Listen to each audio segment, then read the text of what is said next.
You stand in the candlelit hall of a medieval palace, the air thick with the scent of wax and whispered conspiracies. A young bride, barely 16, trembles in a gown of gold, her eyes wide with dread as she faces her groom. A man twice her age, her own uncle. The court, draped in silks, watches in silence, their faces masking the shock of this unholy union. This is no fairy tale, but a royal marriage forged in the crucible of politics and obsession, where blood ties are twisted into chains of power. Her fate, sealed by kings and councils, is a scandal that echoes through history, a tale of sacrifice and ambition that defies the heart. Join us as we unravel the story of the bride forced to marry her uncle, a shocking union that reveals the dark heart of royal dynasties.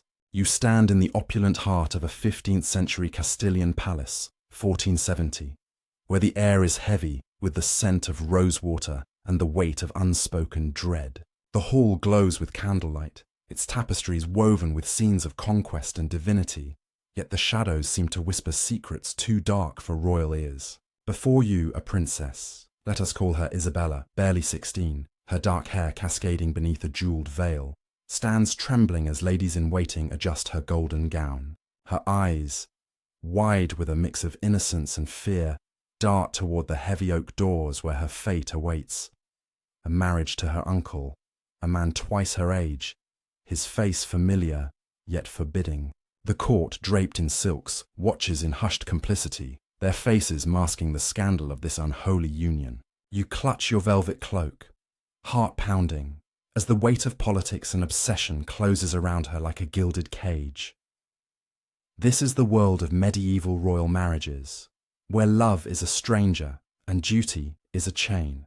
In the courts of Europe, Castile, Aragon, or the sprawling Habsburg domains, princesses were pawns in a chess game of power, their bodies bartered for alliances, territories, or bloodline purity. The Church, guardian of morality, forbade incest under canon law, yet popes granted dispensations for close-kin unions when politics demanded, as seen in records of the Habsburgs, or the marriage of Joanna of Castile's parents, whose close ties set a precedent. You imagine Isabella, her breath shallow, standing before a mirror as her maids tighten her corset, each pull a reminder of the life she cannot choose. Her uncle, perhaps a widowed king or prince, looms in her mind, a man she knows from family gatherings, now transformed into a groom by royal decree. The princess's youth is her curse, and her value. You see her in her chamber, the night before the betrothal announcement, her fingers tracing a prayer book, her voice barely a whisper. God, why must it be him? At 16 she dreams of chivalric tales, knights, love, freedom. But her world is a fortress of obligation. Chronicles, like those of Froissart or Castilian court records, describe young brides, some as young as 12, married to secure dynasties, their innocence sacrificed on the altar of politics. Isabella's marriage, though shocking, is no anomaly. Uncle-niece unions, while rare, were sanctioned to consolidate power, as seen in the Ptolemaic dynasty of Egypt or the Habsburgs' strategic marriages. The Church's approval, bought with gold or influence, cloaks the sin in divine legitimacy, but the whispers remain. The political machinations behind this union are a web of ambition. You envision a candlelit council chamber, where grizzled advisors and a king, perhaps Isabella's father or brother, pore over maps and treaties. Her hand to your uncle will unite our lands, one might declare, his voice firm, as parchment rustles and wax seals gleam. The uncle, a powerful figure with a claim to the throne or vast estates, is no mere suitor, but a linchpin in a fragile alliance. Historical records, such as those of the Trastamara dynasty, show kings arranging such marriages to prevent rival claims or secure borders, as with John II of Aragon's strategic unions. The princess, though a beloved daughter, is a tool. Her youth and fertility a currency, her blood tie to her uncle a guarantee of dynastic purity. You hear the king's cold command, "She will wed him for the kingdom's sake." The psychological toll on Isabella is crushing. You imagine her pacing her chamber, the moonlight casting her shadow like a trapped bird. "He is my kin, my uncle," she might whisper to her confidant, a lady in waiting whose eyes mirror her fear. The weight of duty presses on her. Her family's honor, the kingdom's stability, rest on her compliance. Chronicles note the despair of royal brides, their voices silenced by expectation, their hearts buried under crowns. Isabella's fear is not just of her uncle's touch, but of losing herself, her identity reduced to wife in a union that defies nature. You feel her isolation, her dreams of love crushed by a world that sees her as a vessel, not a soul. The court's complicity adds to the tragedy. You see nobles in their finery, their smiles forced as they prepare for the betrothal feast, their whispers betraying unease. This marriage is cursed, yet we bow to the king. Chronicles, like those of the Castilian court, record courtiers' mixed reactions to close-kin unions, acceptance for dynastic gain, dread of divine retribution. The church, too, plays its part. A papal dispensation, secured with bribes or diplomacy, sanctifies the marriage, as seen in cases like the Habsburg unions. You envision a bishop, his robes heavy with gold, blessing the betrothal with a trembling hand, his voice hollow. God unites what man decrees. The court, bound by loyalty and ambition, buries its doubts, leaving Isabella alone in her gilded cage. The spices of this story lie in its human drama. You imagine a moment in the palace chapel, Isabella kneeling before a crucifix, her tears falling on stone. Lord, spare me this sin. Her confidant, risking disgrace, might whisper, "Flee, my lady," before it's too late, only for Isabella to shake her head. I am the kingdom's hope. These imagined exchanges, grounded in Chronicles' accounts of royal brides' despair, make the past pulse with life. The palace, a glittering prison, becomes a metaphor for her fate, its golden halls as confining as iron bars. You feel the tension, the air thick with unspoken rebellion, as Isabella faces a future she cannot escape. The medieval world accepted such unions, yet not without cost. Chronicles, like those of Jean Froissart, note public unease. Peasants whispering of cursed blood, priests warning of divine wrath. The Church's dispensations, as seen in 15th century papal bulls, were a pragmatic compromise, balancing morality against power. Isabella's marriage, though sanctioned, carries a stain. Its necessity a bitter pill for a society that revered family, yet bowed to politics. You hear a townsman in the marketplace, his voice low. The princess weds her uncle, and God turns his face. The whispers, though quiet, plant seeds of scandal that will grow with time.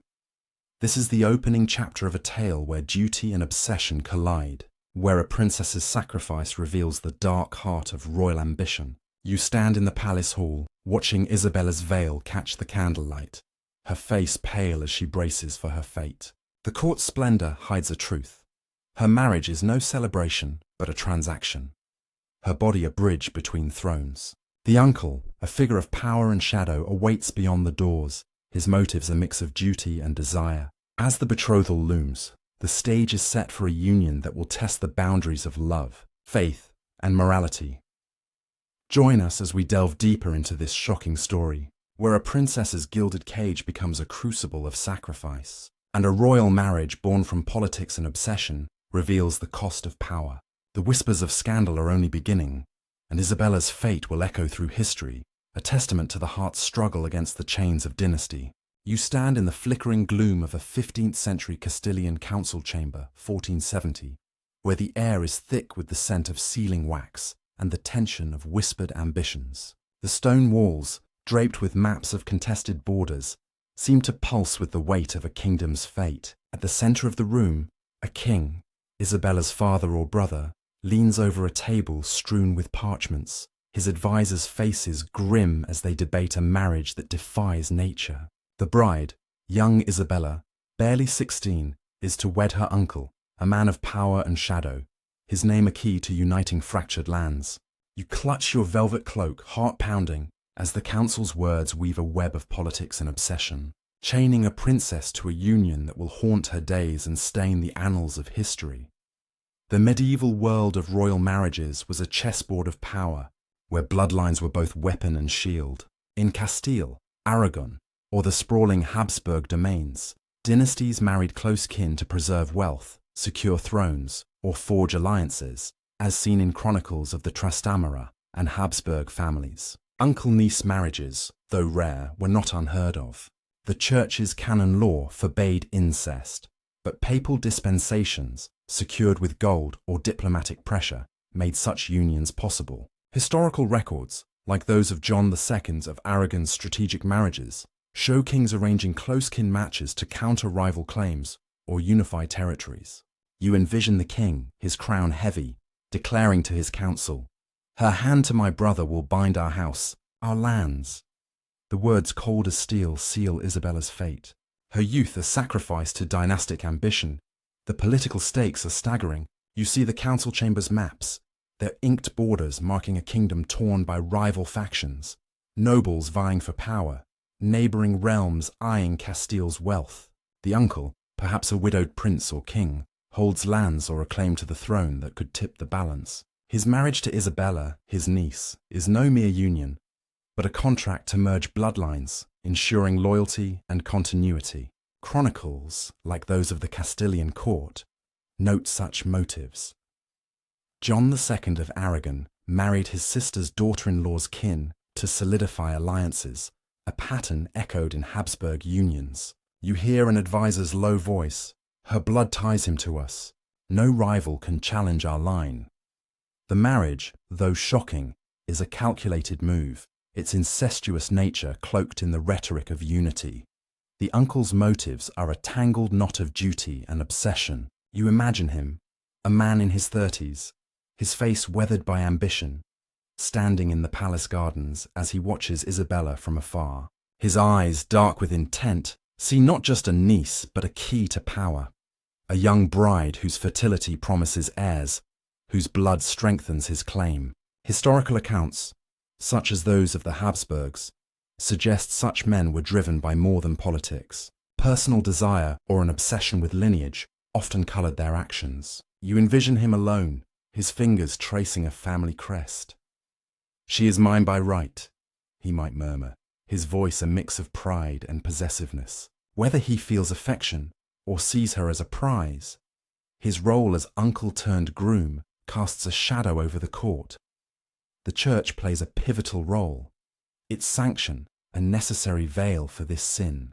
You see a papal envoy, his robes heavy with gold, arriving with a dispensation from Rome, as was common in 15th century records for close-kin marriages. The Pope, swayed by Castile's wealth or diplomatic promises, declares the union lawful, bypassing canon law's prohibitions. Chronicles, like those of Froissart, note the unease of clergy, some whispering of divine wrath. God frowns on such bonds, a bishop might mutter, his hand trembling as he signs the decree. Yet the Church, entwined with royal power, bends to necessity. You imagine the papal bull, its wax seal gleaming, read aloud in the cathedral, "By God's will they are joined." The words, meant to bless, feel like a curse to Isabella, her fate sealed by ink and ambition. The psychological toll on the court is palpable. You envision Isabella's mother, perhaps a queen, her face pale as she learns of the marriage. "My child, given to my brother," she might whisper, her voice breaking, torn between loyalty to the crown and maternal love. Nobles, bound by duty, mask their unease, their smiles forced as they toast the alliance. You hear a courtier's hushed words, "This union is cursed, yet we dare not speak." Chronicles record such tensions, courts accepting incestuous marriages for gain, yet fearing divine retribution. The townsfolk beyond the palace walls whisper in markets, "The princess weds her kin, the heavens will judge." Their unease, noted in medieval texts, reflects a society caught between reverence for royalty and moral dread. Isabella's own heart is a battlefield. You see her in her chamber, the night before the council's decision, her fingers clutching a rosary, her prayers fervent. "Lord, spare me this fate."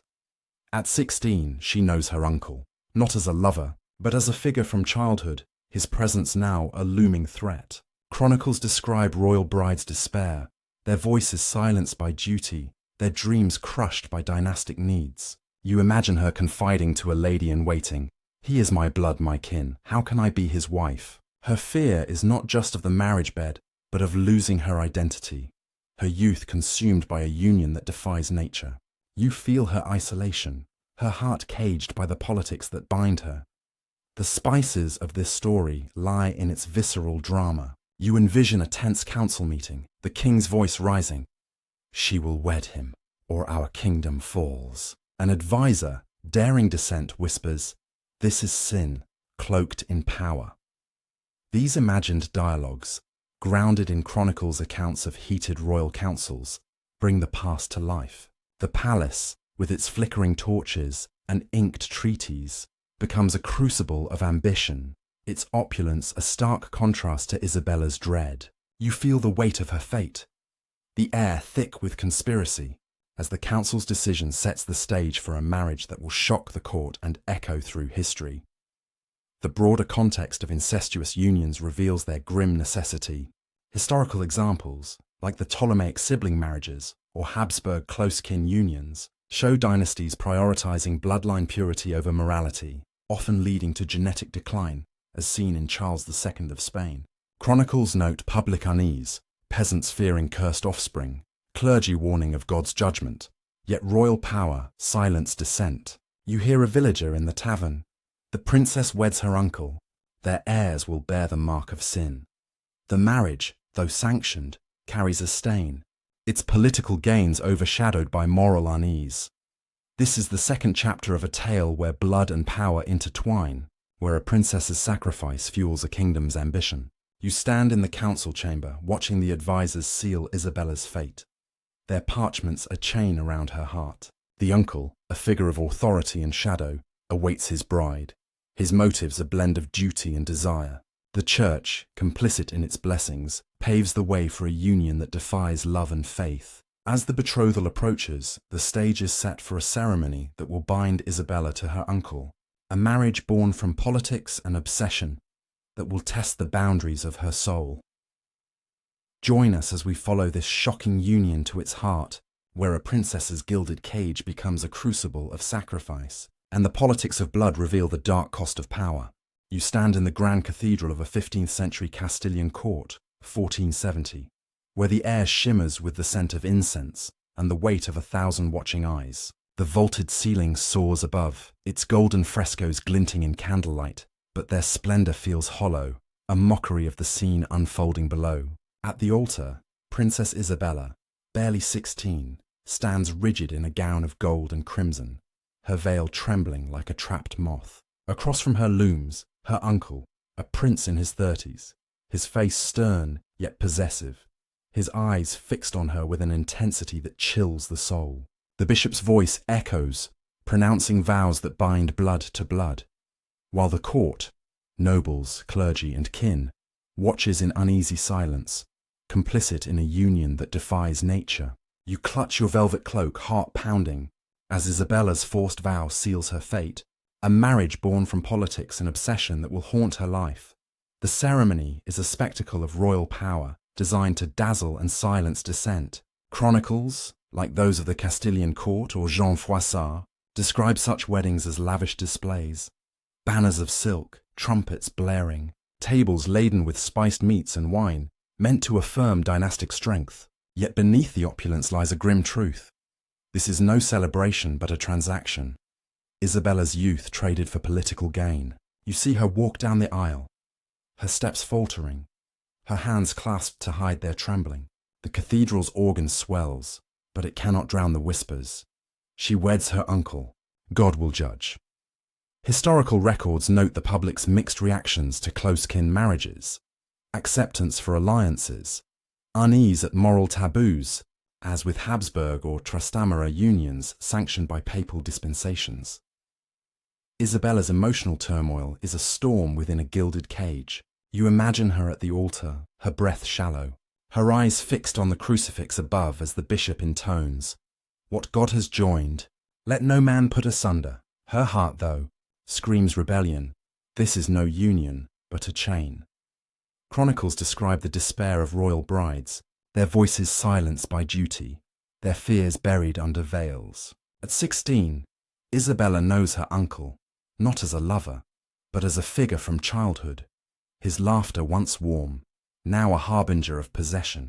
You envision her whispering a prayer before the ceremony, her voice barely audible. Lord, spare me his touch. Her fear is not just of the marriage bed, but of losing herself. Her identity consumed by a role she cannot refuse. The uncle, a prince of power, stands as both kin and captor. You see him at the altar, his brocaded doublet gleaming, his gaze heavy with ambition and desire. Historical accounts, like those of John II of Aragon's court, suggest such men saw young brides as keys to legacy, fertile vessels for heirs, symbols of dynastic purity. His motives, a blend of duty and obsession, are clear in his stance. Shoulders squared, hand resting on a jeweled sword, claiming Isabella as both niece and wife. You imagine him murmuring to an advisor before the ceremony, "She is mine, and through her, the kingdom." His voice, though soft, carries a possessiveness that chills, a reflection of the personal stakes in political unions noted in chronicles.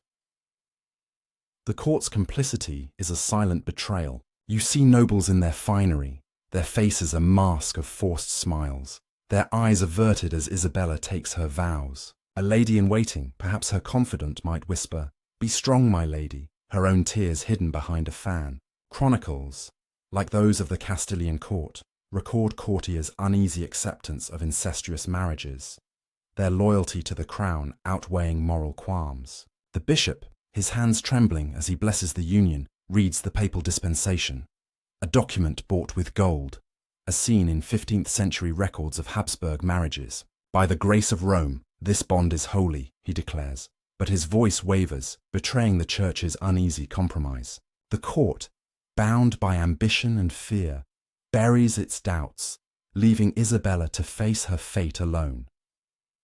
The societal reaction is a mix of awe and dread. You hear the crowd outside the cathedral, their cheers for the royal couple laced with whispers. "She's his niece. Will God curse their heirs?" Chronicles note such public unease, as with the Trastamara or Habsburg unions, where peasants feared divine retribution for unnatural marriages. In the marketplace, a merchant might mutter, "The king sells his daughter to his brother for a crown." These voices, though subdued, reflect a society torn between reverence for royalty and moral instinct, a tension recorded in medieval texts like Froissart's. The marriage, though sanctioned, carries a stain, its splendor a fragile mask over a scandal that will grow. The psychological toll on Isabella is crushing. You envision her in the moments before the ceremony, alone in a side chapel, her fingers clutching a rosary until they bleed. "I am the kingdom's hope, yet my heart breaks," she might whisper, her voice lost in the organ's swell. Historical accounts of royal brides like Joanna of Castile describe their isolation, their dreams crushed by dynastic duty. Isabella's fear is palpable. Her uncle's touch, his claim on her body, looms like a spectre. You feel her despair, her youth a fleeting light in a world that demands sacrifice. The vow, forced from her lips, is a chain, binding her to a man who is both family and stranger.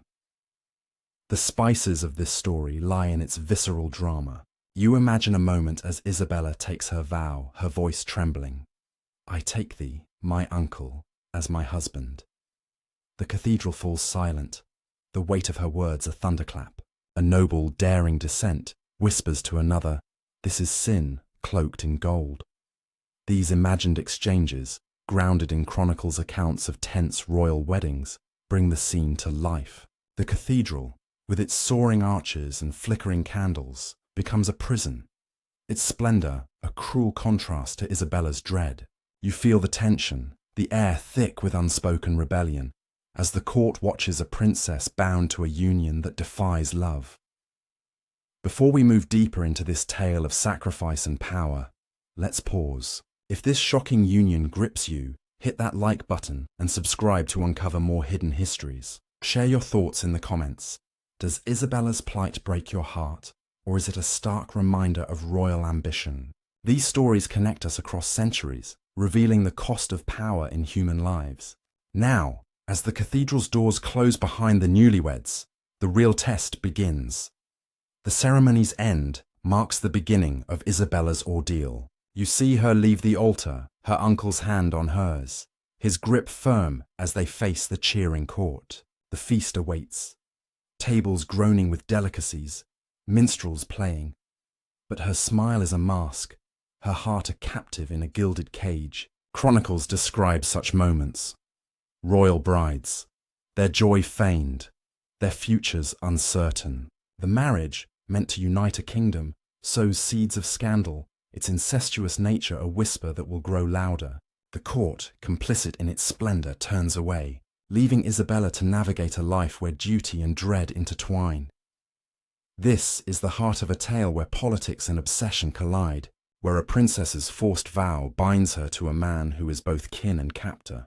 You stand in the cathedral's fading light, watching Isabella's silhouette vanish into the feast hall, her fate sealed by a vow she could not refuse. The uncle, now her husband, looms as a shadow, his power a chain around her heart. Join us as we follow this union into its shadowed aftermath, where a bride's sacrifice reveals the dark cost of royal ambition.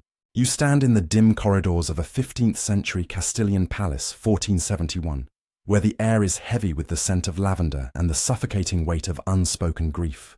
The torchlight flickers on tapestries depicting royal triumphs, but their glory feels hollow, a cruel echo of the life trapped within these walls. Princess Isabella, now 17, moves like a ghost through her chambers, her once vibrant eyes dulled by the burden of her marriage to her uncle, a prince whose presence looms like a storm cloud.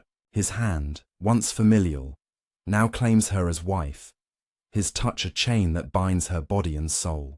The court, draped in silks, whispers behind jeweled fans, their words a mix of pity and scandal, while the kingdom watches for heirs, fearing the curse of such a union. You clutch your velvet cloak, heart aching, as Isabella's gilded cage becomes a prison of shadows, her life a testament to the cost of royal ambition. The marriage, sealed in the cathedral's glow, has thrust Isabella into a life of isolation and control. You see her in her private chambers, the windows barred with ornate iron, the air thick with the scent of wax from a single candle. Her uncle, now her husband, rules her world, his visits, his commands, his expectations shaping her days. Chronicles, like those of the Castilian court or Jean Froissart, describe royal brides in such unions, their lives confined to palace walls, their roles reduced to producing heirs. Isabella, once a spirited girl dreaming of chivalric tales, is now a queen or consort, her youth consumed by duty. You imagine her staring at a mirror, her reflection a stranger. "I am his, but not my own," she might whisper, her voice breaking, her identity eroding under his gaze. The uncle's control is both subtle and suffocating. You envision him in the great hall, his brocaded doublet gleaming as he dictates her schedule. Court appearances, prayers, bedchamber duties. Historical accounts, like those of the Habsburgs or Trastamara dynasty, suggest such men wielded power over young brides, their authority reinforced by familial ties and dynastic necessity. His obsession, whether with Isabella's beauty or her role as a vessel for his legacy, is palpable. You see him lingering at her door, his voice low. "You are my blood. My queen, our heirs will secure our line." His words, though framed as duty, carry a possessiveness that chills, a reflection of the personal stakes in political marriages noted in chronicles. Isabella, bound by vows and fear, complies, her heart a captive in a union that defies nature. The question of children looms large, a spectre of hope and dread. You imagine Isabella in her chamber, her hand resting on her belly, praying for a child to fulfill her role, yet fearing the consequences of such a close-kin union. Historical records, like those of the Habsburgs, document the genetic toll of incestuous marriages, weak heirs, physical ailments, as seen in Charles II of Spain's tragic health. Chronicles note the court's obsession with heirs, their birth celebrated or scrutinized for signs of divine judgment. If Isabella bears a child, you envision the midwives' hushed voices. "The babe is frail.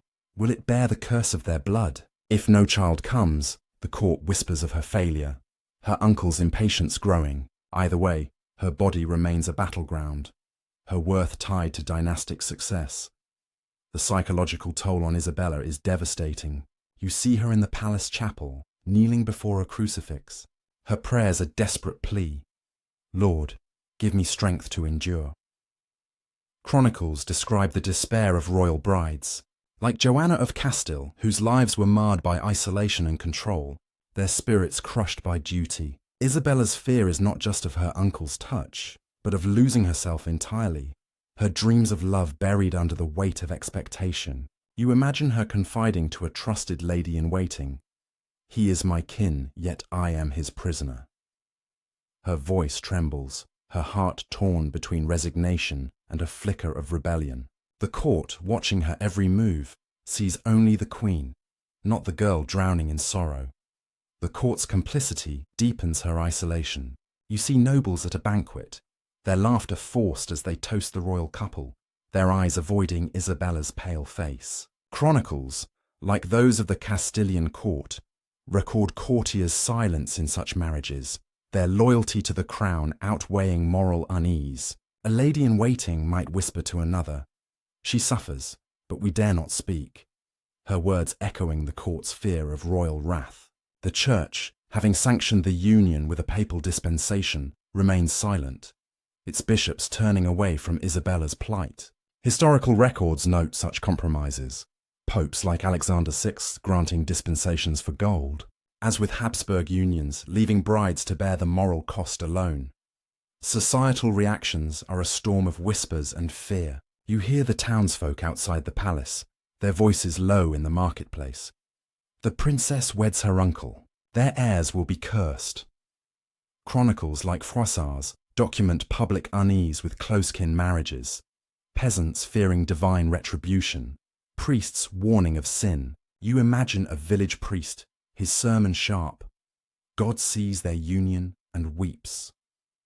Yet the kingdom's need for stability silences dissent, the marriage accepted as a necessary evil. Historical accounts show this duality, public awe for royal splendor, dread of its consequences. The whispers, though quiet, fuel a growing scandal, the union's incestuous nature a stain that lingers. The spices of this story lie in its human drama. You envision a moment in the palace gardens, Isabella alone, her fingers crushing a rose as she whispers, "I am no queen, only a shadow." Her uncle, watching from a balcony, calls her name, his voice a chain pulling her back. These imagined exchanges, grounded in chronicles' accounts of royal brides' despair, bring the past to life. The palace, with its gilded halls and barred windows, becomes a metaphor for her captivity, its beauty a cruel mockery of her pain. You feel the tension, the air thick with unspoken rebellion, as Isabella navigates a marriage that binds her to a man who is both kin and captor. The dynastic implications are profound. You see the court's scribes, their quills scratching treaties that hinge on this marriage, uniting lands or securing succession. Historical records, like those of the Trastamara dynasty, show such unions strengthening dynasties, yet sowing seeds of decline through inbreeding. If children are born, their frailty, real or rumoured, fuels gossip as seen in Habsburg chronicles. If none come, Isabella's failure becomes a weapon, her uncle's patience fraying, the court's whispers growing louder. You hear a noble murmur, "Her womb decides our future." His words a cold reminder of her role. The marriage, meant to fortify, teeters on the edge of tragedy, its legacy uncertain. This is the heart of a tale where duty and obsession collide, where a princess's life becomes a shadow cast by royal ambition. You stand in the palace corridor, watching Isabella's silhouette fade into her chamber, her uncle's footsteps echoing behind. The court, complicit in its silence, turns away, leaving her to face a marriage that consumes her youth. The whispers of scandal grow, the kingdom watching for heirs, fearing the curse of blood too close. As Isabella endures, her heart a battlefield, the stage is set for her response, rebellion or resignation, a choice that will shape her fate and the dynasty's future. Join us as we follow this union deeper into its shadows, where a bride's sacrifice reveals the dark cost of power, and a kingdom's hopes rest on a marriage born from politics and obsession. You stand in the shadowed halls of a 15th century Castilian palace, 1472, where the air is thick with the scent of wax and the stifling weight of a marriage that binds blood to blood. The torchlight flickers, casting long shadows that seem to dance with the ghosts of unspoken defiance. Princess Isabella, now 18, moves through these corridors like a caged bird, her once bright eyes dulled by the chains of her union with her uncle, a prince whose control tightens with each passing day. His presence, once familial, now looms as a captor's, his gaze a constant reminder of her role as wife and vessel for his legacy. Yet within her, a spark flickers, rebellion or resignation, a choice that could shatter her gilded cage or doom her to its shadows. You clutch your velvet cloak, heart pounding, as Isabella's struggle unfolds, a testament to the cost of obedience in a world ruled by politics and obsession. Isabella's life, post-marriage, is a delicate dance on a knife's edge. You see her in her chambers, the heavy curtains drawn, her fingers clutching a letter she dares not send, a plea for freedom, perhaps, or a confession of despair. Chronicles, like those of the Castilian court or Jean Froissart, describe royal brides trapped in such unions, their lives confined to palace routines, their spirits tested by duty. Isabella, once a girl dreaming of chivalric love, now navigates a world where her uncle's will dictates her every move. Historical accounts, such as those of Joanna of Castile, suggest such women faced isolation, their autonomy stripped by husbands who saw them as extensions of their power. You imagine Isabella whispering to herself in the mirror, "I am more than his queen," her voice trembling, a flicker of defiance battling the weight of resignation. Rebellion, though dangerous, burns in her heart. You envision a secret act of defiance, perhaps a stolen meeting with a courtier, a young knight whose kind eyes offer a glimpse of the love she's been denied. Chronicles note rare instances of royal women resisting through subtle means, letters to allies, whispered plots, or even rumoured affairs, as with some Habsburg brides. You see Isabella slipping a note to her lady-in-waiting. "Find him, tell him I am not lost." Her words a desperate bid for agency. The risk is immense. Discovery could mean accusations of treason or confinement, as seen in cases like Joanna's later imprisonment for madness. Her uncle, vigilant and possessive, watches her closely, his suspicion a shadow that follows her every step. Resignation, however, is the path most expected. You see Isabella at a court banquet, her smile forced as she sits beside her uncle, his hand heavy on hers. Historical records describe royal women enduring such marriages, their silence a shield against further suffering.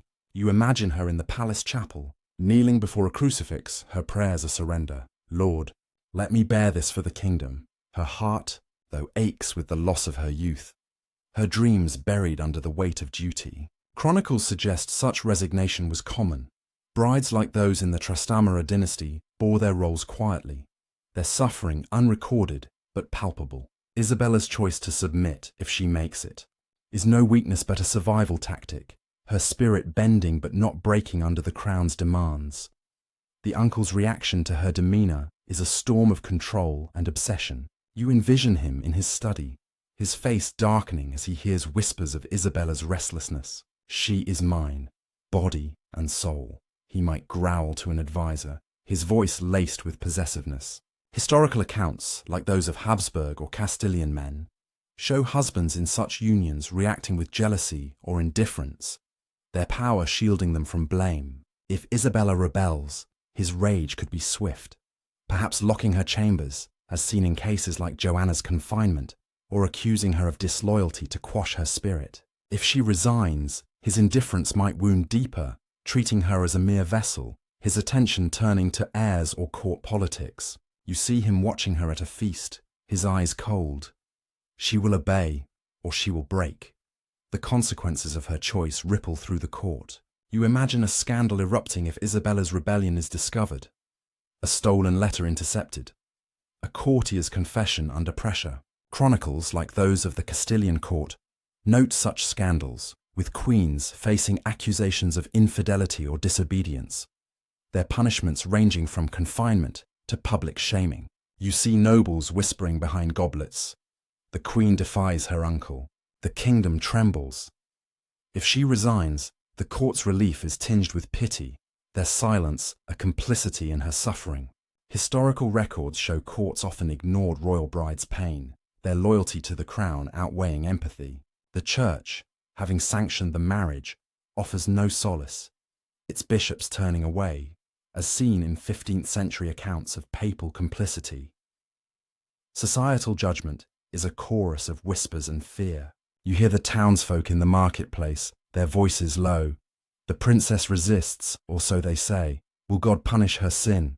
Chronicles, like Froissart's, document public fascination with royal scandals, peasants weaving tales of cursed unions or divine wrath. If Isabella rebels, her actions fuel gossip, her name tarnished as a wayward queen. If she submits, she becomes a tragic figure, pitied but forgotten, as seen in accounts of silent royal wives. You imagine a village woman, her eyes sad.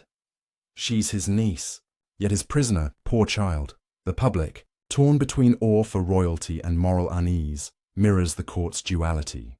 Their whispers a growing storm around the marriage. The psychological toll on Isabella is a crucible of pain. You see her in her chamber, the candlelight flickering, her hands trembling as she weighs her choice. Rebel and risk all, or submit and lose myself, she might whisper, her voice a fragile thread. Chronicles describe the despair of royal brides, their spirits crushed by roles that demanded obedience over humanity. Isabella's heart is a battlefield. Rebellion offers hope but danger, resignation safety but despair. You feel her anguish, her youth a fading spark in a world that demands her sacrifice. Whether she fights or yields, her soul bears the scars of a marriage that binds her to a man who is both kin and captor.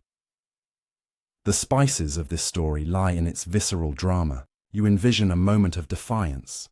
Isabella burning a letter from her uncle, her voice fierce. I am no pawn, or, in resignation, her silent tears as she kneels in prayer. God, let this be enough. These imagined scenes, grounded in Chronicles' accounts of royal women's struggles, bring her plight to life. The palace, with its gilded halls and locked doors, becomes a metaphor for her captivity, its beauty a cruel contrast to her pain. You feel the tension, the air thick with the weight of her choice, as the court watches a princess teeter between rebellion and surrender. This is the climax of a tale where duty and defiance collide, where a princess's choice shapes her fate and the kingdom's future. You stand in the palace corridor watching Isabella's silhouette, rebellious or resigned, fade into the shadows, her uncle's presence a constant chain. The court, complicit or judgmental, awaits the outcome, while the kingdom whispers of scandal or sacrifice. Her decision, whether to fight or yield, will ripple through history, a testament to the cost of obedience in a world ruled by politics and obsession. Join us as we explore the legacy of this shocking union, where Isabella's struggle reveals the dark heart of royal ambition, and the shadows of her marriage cast long echoes through time. You stand in the fading light of a 15th century Castilian palace, 1480, where the air carries the scent of dust and the weight of a story that lingers like a ghost. The once vibrant halls, adorned with tapestries of triumph, now seem to mourn, their shadows hiding the scars of a marriage that bound blood to blood. Princess Isabella, no longer the trembling bride of 16, but a woman worn by years of duty, moves through these corridors, her steps heavy with the memory of her uncle's touch. The court, once complicit in her sacrifice, now whispers of her legacy, her children, her suffering, the dynasty she secured at the cost of her soul. Beyond the palace, the kingdom grapples with the fruits of this union, its heirs bearing the mark of a cursed bond. You clutch your velvet cloak, heart heavy, as you step into the aftermath of Isabella's marriage, where the echoes of politics and obsession reveal the enduring cost of power. The legacy of Isabella's marriage is a tapestry woven with threads of triumph and tragedy. You see the palace scribes, their quills scratching chronicles that record the union's purpose, to unite lands, secure succession, and fortify a dynasty against rivals. Historical records, like those of the Trastamara or Habsburg dynasties, show such incestuous marriages achieving political goals. John II of Aragon's strategic unions, for instance, stabilized Castile and Aragon, but at a cost. If Isabella bore children, as many royal brides did, their births were celebrated with feasts, yet shadowed by fear. Chronicles note the genetic toll of close-kin unions, as seen in the Habsburgs' later decline with Charles II of Spain, whose ailments were blamed on inbreeding. You imagine courtiers whispering at a christening, "The prince is frail. Does their blood curse him?" The dynasty, strengthened in name, teeters on the edge of fragility. its future tied to heirs born of a union that defied nature. Isabella's personal fate is a study in endurance. You envision her in her chambers, now in her 20s, her face etched with lines of quiet suffering. Whether she rebelled through secret defiance or fleeting acts of agency, or resigned to her role, her life remains a gilded cage. Chronicles, like those of Joanna of Castile, describe royal women trapped in such marriages, their spirits worn by isolation or confinement. If Isabella defied her uncle, she might have faced punishment, locked chambers, accusations of disloyalty, as seen in Joanna's later Madness label. If she submitted, her silence became her prison, her heart buried under duty. You imagine her writing in a hidden journal, "I gave my life for the crown, but who will mourn me?" Her voice, though speculative, echoes the despair of brides whose suffering was unrecorded but palpable. The court's role in her legacy is one of complicity and regret. You see nobles, now older, their faces lined as they reflect on the marriage they enabled. "We crowned her for our gain," one might murmur, his voice heavy with guilt, as chronicles note courtiers' late remorse for dynastic sacrifices. The Church, having sanctioned the union with a papal dispensation, bears its own stain. Historical records, like those of 15th century papal bulls, show Rome bending to royal will, granting dispensations for gold or diplomacy, as with Habsburg marriages. You envision a bishop, his robes faded, praying for forgiveness. "We bless their sin, and God sees our shame." The court, once dazzled by the union's splendor, now grapples with its moral cost, their silence a scar on the kingdom's honor. Societal judgment shapes the marriage's memory. You hear the townsfolk in the marketplace years later, their voices a mix of awe and dread. The princess wed her uncle, and their heirs bear the curse. Chronicles, like those of Jean Froissart, document public fascination with royal scandals, peasants weaving tales of divine retribution or cursed offspring. The marriage, though politically successful, remains a stain, its incestuous nature a whispered warning in taverns and churches. You imagine a village priest, his sermon sharp. Their blood, too close, invites God's wrath. Historical accounts show this duality: public acceptance of royal power, fear of its moral consequences. The whispers, once quiet, become legends, shaping Isabella's story into a cautionary tale of sacrifice. Debunking the myths surrounding this union is crucial to understanding its truth.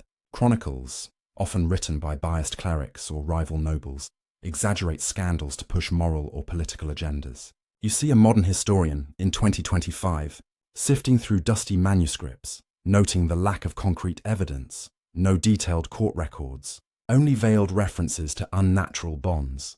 Similar marriages, like those in the Habsburg or Trastamara dynasties, were sensationalized, their heirs labeled cursed to fuel reformist zeal. Isabella's story, though rooted in real practices of close-kin unions, is likely amplified, her suffering magnified, her uncle's obsession overstated. You feel the weight of this truth, the line between fact and fiction blurred by centuries of judgment. Yet the core remains, a young woman sacrificed for power. The psychological toll lingers in the kingdom's memory. You envision a young noblewoman, years later, standing in the palace chapel, her eyes tracing the same crucifix Isabella once prayed before. "She was like me, yet lost," she might whisper, her heart heavy with the weight of Isabella's sacrifice. Chronicles describe the lasting impact of such marriages, courts haunted by the ghosts of their choices, dynasties weakened by their own ambition. Isabella's struggle, whether rebellion or resignation, becomes a mirror for the kingdom's conscience, a reminder of the human cost of power. You imagine her uncle, now aging, his face haunted by her pain. "Did I save the kingdom or damn us both?" His remorse, though speculative, echoes the guilt of men who wielded women as tools, as seen in historical accounts. Modern parallels bring Isabella's story into sharp focus. You see echoes of her plight in contemporary forced marriages, where women are bound by family or cultural pressures, their autonomy stripped for tradition or gain. Reports from organizations like Amnesty International highlight ongoing issues: child brides, coerced unions, reflecting the same dynamics of power and control. You imagine a modern activist, reading Isabella's tale, her voice firm. Her story is ours. We fight for her still. The lesson is timeless. When women are sacrificed for ambition, society pays a price. Fractured families, weakened legacies. Isabella's marriage, though centuries past, is a warning against the chains of duty that bind the vulnerable. The spices of this story lie in its haunting drama. You envision a scene in the palace ruins, a chronicler years later writing, Isabella, the bride who wed her kin, gave her heart for a crown. The imagined dialogue captures the tragedy, grounded in Chronicle's accounts of royal sacrifice.